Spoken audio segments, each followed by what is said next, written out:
his family. We didn't take it seriously at all. We just thought they'd drawn a blank, so they was just aiming for the nearest person. In fact, they vilified the police and the action that we'd taken at that particular time.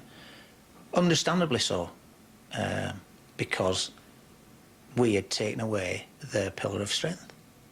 And we actually went down to the police station and sat there while he got out. It's my understanding when Vickers was released, they held a party. Police had to release Vickers because of a lack of evidence. He then turned to the media again to publicly proclaim his innocence. He even invited a film crew round to the Lavis's house.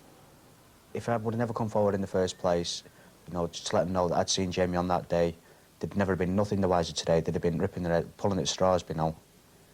You know, I thought I did the right decent thing in letting them know that I'd seen him on the day, but I'd never thought I'd have been, you know, arrested on suspicion of his abduction. I think it's just a joke. Every time you turned on the television, Vickers would be there. I feel he's still alive. I don't fear the same way the police fear that he's murdered. His family don't. You know, but somebody somewhere knows where Jamie is. And he was doing this for no other reason than to throw suspicion away from him. I've got nothing to do with the abduction of James Lavis. And I've got the backing of the Lavis family, relations, everybody. By saying he got the backing of the Lavis family, by telling the members of the public via the media that why are the police picking on me, because I am the man leading the searches, I am the pillar of strength behind this family. So how can it be me?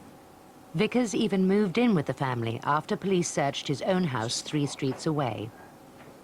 Vickers' presence amongst the family made our job very, very difficult. We have a duty to inform the family and keep them up to date with the results of our inquiries. When you've got an enemy within that family and you know about that, you can't be as open as you would like to be with that family. But Vickers' frequent media appeals were about to backfire. 2 teenagers who had seen him on television reported that he had tried to lead them into some woods late at night. The police then focused their search for Jamie in that area. This is the area where we found the tarpaulin, which covered clothing similar to the one that had been described by Jamie's mother. And it consisted of a pair of jogging trousers, children's jogging trousers, and a wax jacket, child's wax jacket.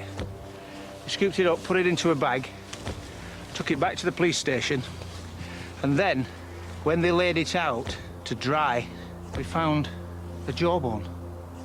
Our Home Office pathologist examined it and told us that, number 1, yes, it was human. Number 2, the size of it indicated it being a child's around the age of the child we were looking for. That's Jamie. DNA tests proved that it had been Jamie's. His body had been dismembered and the remains scattered. Police were able to break down Vickers' alibi by showing that he had not been with his family that night, as he had claimed. Police officer said, we've found the remains, we've had it tested, and it's Jamie. And I said, no, it's not. I said, no, it's not Jamie, and I wouldn't believe it for months. I wouldn't accept it that it was Jamie. In fact, because of the fact of the state that they found it in, I didn't think there was no person on this earth could do that to a child. Because we didn't find all of what was of Jamie. We didn't find all his clothes and we didn't find all his body. Vickers denied abducting and murdering Jamie, but his betrayal and manipulation of the family wasn't over. During the trial, he tried to pin the blame on Jamie's father. My dad was in total shock. He just couldn't believe that someone was trying to say that he killed his own flesh and blood. If my dad was anything, he worshipped his kids. But Vickers didn't stop there. He also claimed that he'd been having an affair with Karen and that she was carrying his child. And he wanted blood tests to prove it was his child. So I did blood tests just to satisfy him, because I couldn't stand his eyes going in the back of my head every time I went to the trial. Just to prove to everybody, because people was whispering behind us backs, writing graffiti on walls that I'd slept with my son's murderer. He's a control freak. He likes the feeling of control. He was controlling the family, he was controlling the media, and he was trying to control our inquiries. Right up to the end.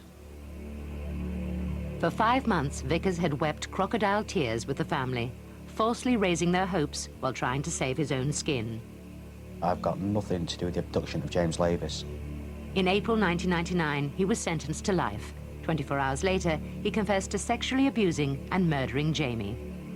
What he did to Jamie, what he did to that family, the way that he destroyed that family from within, there's no other word I can find to describe him except evil.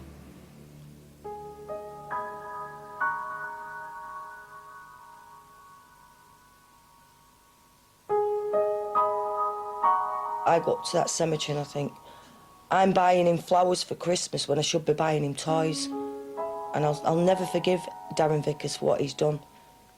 To kill a child, but to dismember him and bury him is the most sickening thing that anybody could ever do to somebody.